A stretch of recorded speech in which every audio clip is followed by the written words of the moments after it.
these are just tools. We're people connecting. I mean, when we get it down to what's real simple, these are just tools. That's all they are.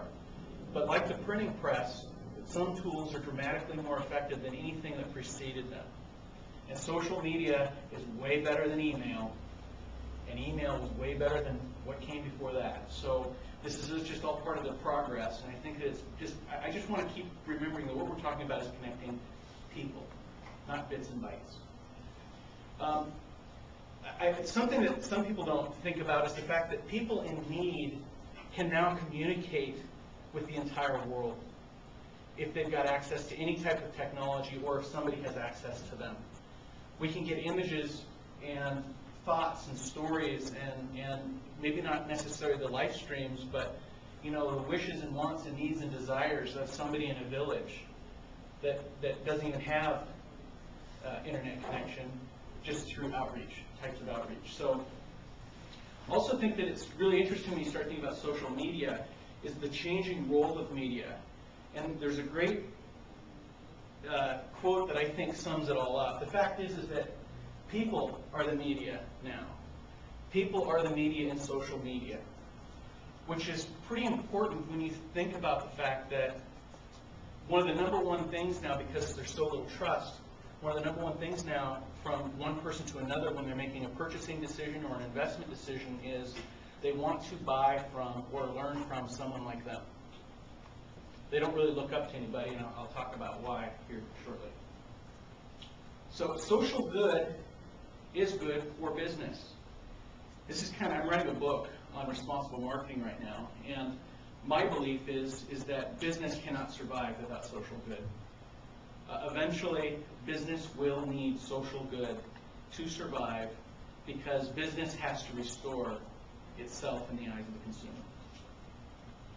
Could you define what precisely you mean by social good, like in a little more explicit terms?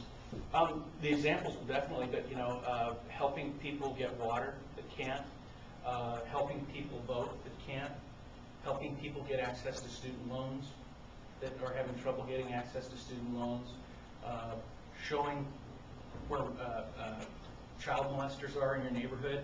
I mean, you can really, it's a very broad-based definition. And what I tried to do with my examples was share a whole bunch that are all over the spectrum, because I think that there's a little story how I got such a broad spectrum, and it itself was a form of social good. So I'll share that. Now, this next little 5 minutes or so is actually going to be something relative to what I preach and teach about, and that's responsible marketing is the answer to marketing being broken and not working anymore. If you'll bear with me, it all connects.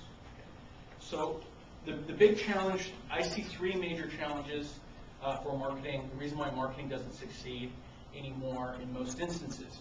I speak quite a bit. A couple weeks ago, I spoke to a small, intimate audience, not as intimate as this, of about 100 people.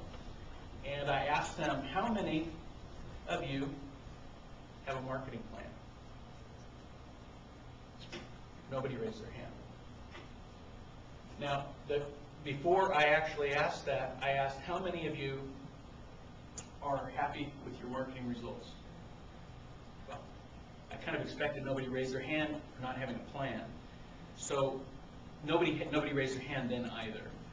My point is that a big part of responsible marketing that I'll be talking about for the next 2 or 3 minutes is about execution.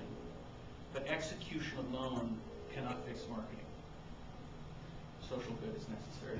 So too little trust. And too little trust has happened because there is no piece of society that we haven't been let down by now. Name one part of society that hasn't let us down in some way. Politicians have let us down. Athletes have let us down. Celebrities have let us down. We can all come up with all sorts of examples. We really don't have role models anymore.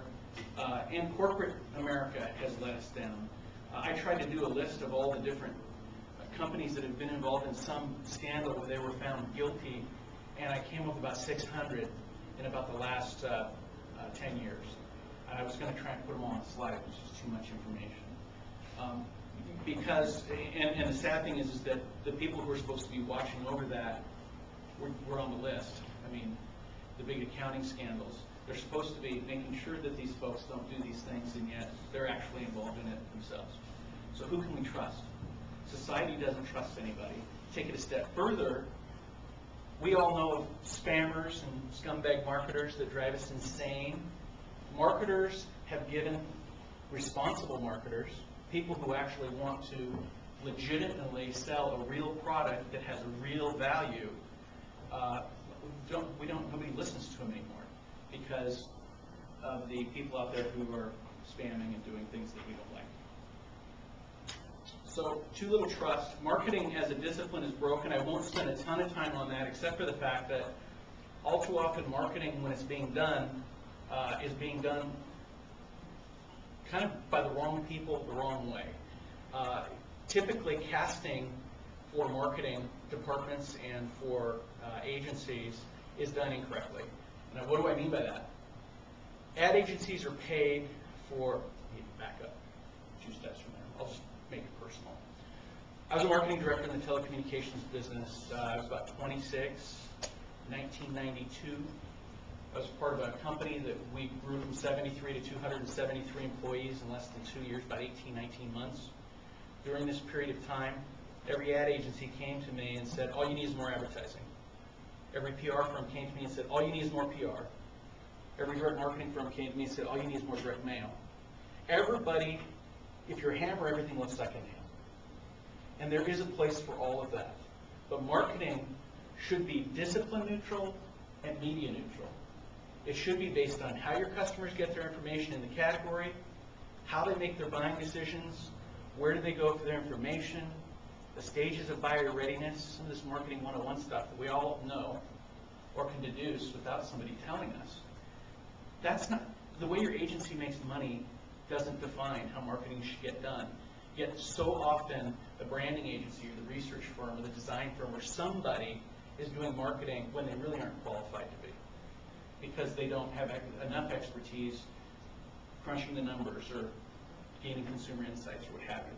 Marketing as a discipline is broken, and I can give you about 6 hours just on that. But I'll stop there. And then too much information. The average consumer is hit with at least 3,000 marketing messages a day. That's as of 1990.